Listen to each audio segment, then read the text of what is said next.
the website Guardian Unlimited was set up 9 years ago, and the way it was treated, the journalists on the website were treated unconsciously most of the time by the rest of the paper, was that we were very much second-class citizens, the sort of nursing auxiliary to the professionals. That's why we were paid less. That's why terms and conditions weren't as good. Over the time that's changed, and slightly in defence of the Guardian, they were investing in something when few other organisations were, and it was an evolving medium where there was no web journalism to sort of refer to. So people learned on the job and developed basically their identity. We finally got some move on pay in certain terms and conditions over the last 5 years, and suddenly, May 2006, integrations on the cards. Now, I've told you before this morning, I don't use the word convergence, it rhymes with nothing useful, so I'm going to stick to integration.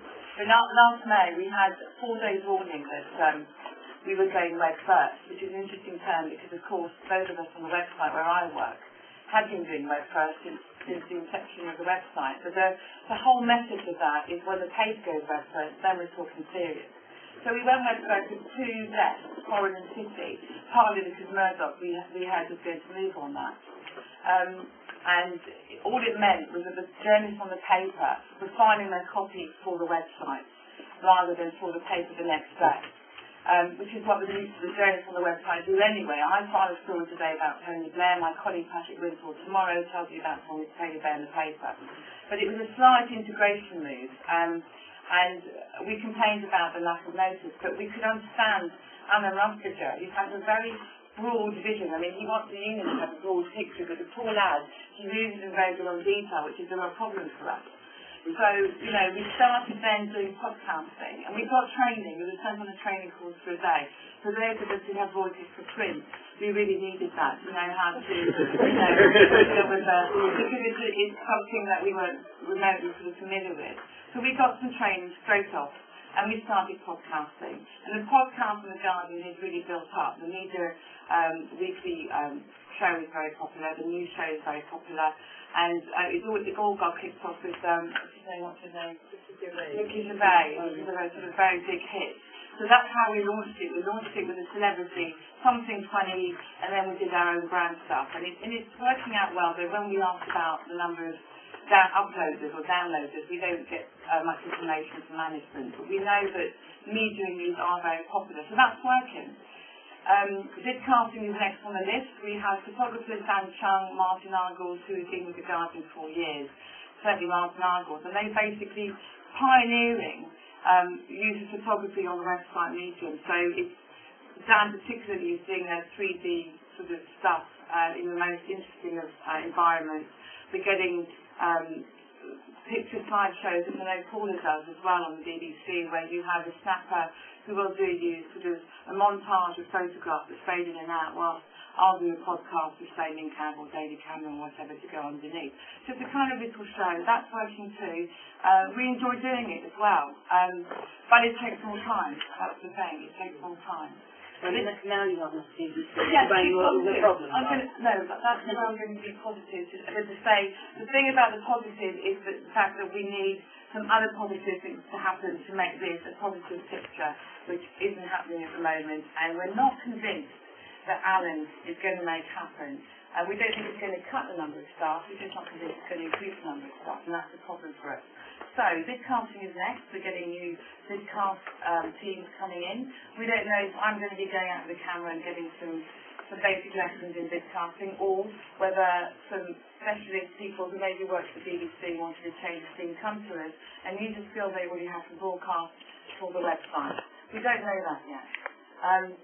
So, the problems in mind are that if you are podcasting and you are writing stories, and maybe it's vidcasting, you're doing a blog about the story that you just reported on, that's 4 times, there's 4 different platforms really for your work. I'll give you an example. I was at a political conferences in the autumn, and just after we'd gone web first in Foreign and City, I heard from Patrick Wintle, who's the political editor of the Guardian, that Alan Rustiger had gone to the political team on the paper to float them the idea of going web first for the party conferences. So I went to Alan and said, didn't it occur to you that it might be good to talk to journalists on the website as well, because we're part of the team, and it's Patrick and Tanya Bannigan are finding that first. What are the two of us going to do? Because that's what we do. So he had a lack of sort of context about if you want to integrate and move things to the web, you need to talk to everyone. So the political team on the paper basically refused to do it. And we went away to the political conferences. And I was producing a program at the time called Westminster Weekly for the website, basically discussing political shows. So I was getting up at 7 o'clock in the morning. We were drafting the script for the team who were going to come in and talk to us that day. At 8:30 we were doing the program. At 9:30 we were signing the program, uploading it and sending it back to head office. At 9:30 we were starting to go into the conference hall to report on, Blair, Hewitt, whoever was speaking at the time, to file that first. At lunchtime I was being asked to get some audio material for Dan Chung's photography to upload on the website. So I was going around and sort of talking to people, doing a John phone number, just to get some clips that we could use as a photograph. In the afternoon I was doing speeches again, and I remember the things that were slowing me down was things like when John Prescott made his song speech at the conference. There was about, 10 minutes of ovation, and then there was some music at the end. And instead of being able to rush off to file my copy about what he said, I had to sit in the auditorium to just record the clapping and the music for Dan. It's no disrespect to Dan, he had a job to do. But it was like I was doing everything at the same time. And there was just two of us on the web team, whereas the paper was just carrying on doing what they do for the paper and what they do best. So my day was incredibly long. And it was unusual because it's party conference time. But what I found at the end of the day was that I did an awful lot of, different platforms, a lot of form. But in terms of content, it was really, really shallow. I didn't get any exclusive, I didn't get any interesting quotes. It was very superficial and surface, and that's a real concern. So, what you were saying is absolutely right, that it's what our editors got in mind is raw picture without the detail. I support, not all my colleagues support, but I support it. I think he's right, and I know he's been teacher-minded, but what we can't understand is why they don't understand that to deliver what they want us to deliver, whilst keeping the Guardian commitment to quality journalism. And of all the places in this country, aside from the BBC, we have that remit. We have a Scott Trust there purely and simply to make sure that our standards don't drop. We don't do a disservice to readers, viewers, listeners, or whoever. That's why the Guardian is special. That's why we want to work there. And unless we get that right, we will start doing a Trinity Mirror number, and none of us want to do that. So it's a real concern because Alan said in a press release there that he really doesn't want us to sort of hold back on the progress that's in front of us. We don't want to hold back. We're happy to diversify. We're happy to multi-platform. But apart from the training that I am confident the Guardian will give us, and I want it for everyone, not just for those of us who are more willing to do it, but for all the staff, they're not picked off in redundancy terms. But what we're not happy about is the fact that they say, we don't want the union to hold back. And we say, well, come up with the bloody details, and then we can start negotiating, because we're not getting the details. But also, do realise that we are with you as long as you are with us. And realise that we don't expect our working weeks to get longer. We don't expect our professionalism to drop. And we don't expect to end up having, more casualisation, which is another fear of mine. Their need for flexibility is very much rooted around, this class might not pan out, so we don't want to give people staff jobs. We want short-term contracts. And that really concerns me because we've got quite a lot of new people at the Guardian who are on short-term contracts, podcasters and so on, the production team.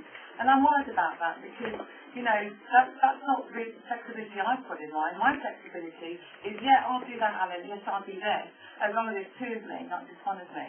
But I don't want, as the Guardian, to end up being an awful lot of people on casual contracts with fewer rights and certainly without the continuity factor which we have at the Guardian. We have journalists who've been there 30 years, 35 years, and it shows, I think. It shows in a good way, not in a bad way.